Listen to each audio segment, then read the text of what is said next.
Magluluto po tayo ng sinigang at ito po yung ang hahabang sili po. Hindi ko po alam kung yan po ay maanghang o hindi. Pero hindi ko po ito nasimula ng ating video. Pero ito po, dito po natin isasahog sa may ayan. Kita nyo po yan.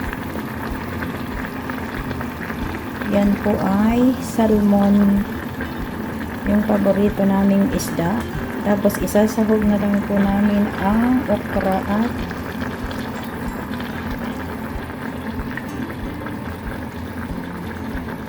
yan po, pinakulo. Tapos ilagay na natin yung okra.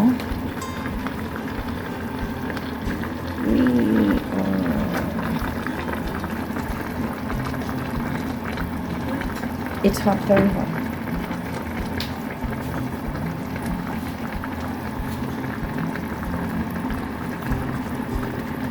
Gayatin muna natin yung sili na mahaba. Tingnan niyo po ang haba. Diba ang haba? Haba talaga. Kailangan natin gayatin siya. Ito na.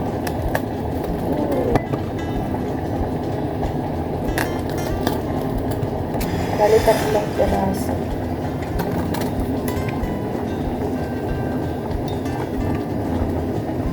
Hatiin natin. Hindi siya maanghang kasi wala siyang amoy. Diba na pag maanghang, matapang yung amoy niya. Ito po siya guys. Hatiin na lang natin ng dalawa.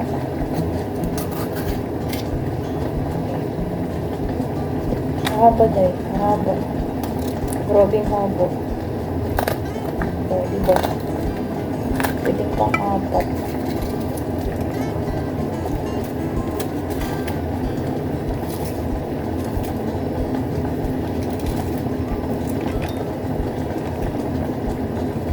Ang dami na. Pwede na sana yung dalawa lang. Pero nandito na. Kita yung mukha ko. Tanda na. Ayan, hati-hati na lang.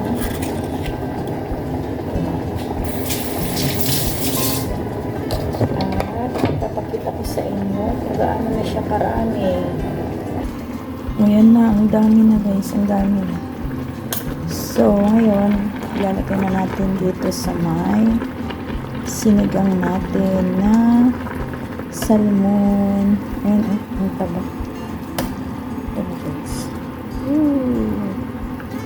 Sarap. So, ilagay na natin yung napakaraming sili.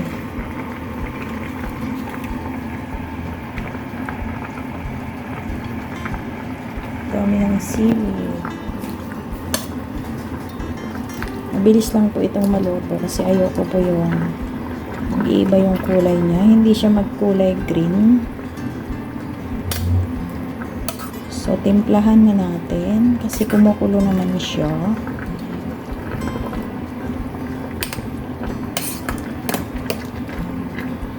Tikman na natin.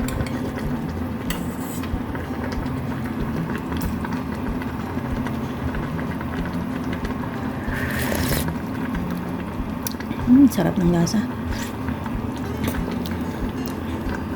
Maanghang din pala. Uy, anghang din.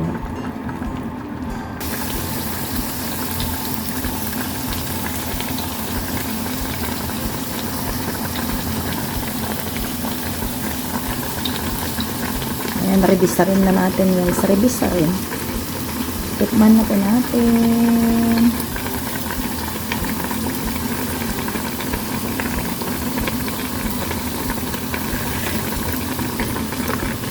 Naku po, Ruday. Sobrang asin na yata. Pero ang sarap siya guys. Ayan. Kain na po tayo. Kain na. So, luto na po iyan. So, kakain na po tayo. off. Tapos, ilagay natin sa yun. Ayan na po ang ating ulam na masarap.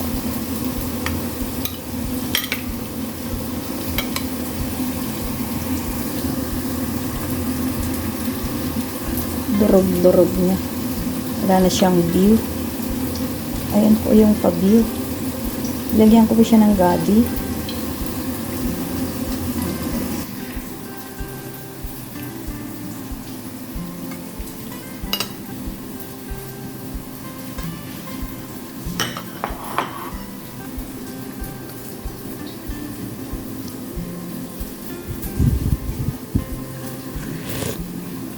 Hala, kahit sa sabaw na lang ako. Super anghang.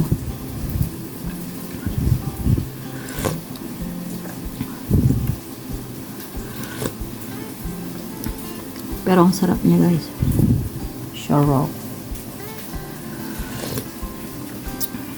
Yung anghang talaga. Wow.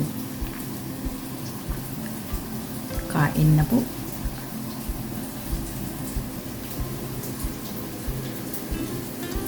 Yung mahabang sili, maanghang po. Promise.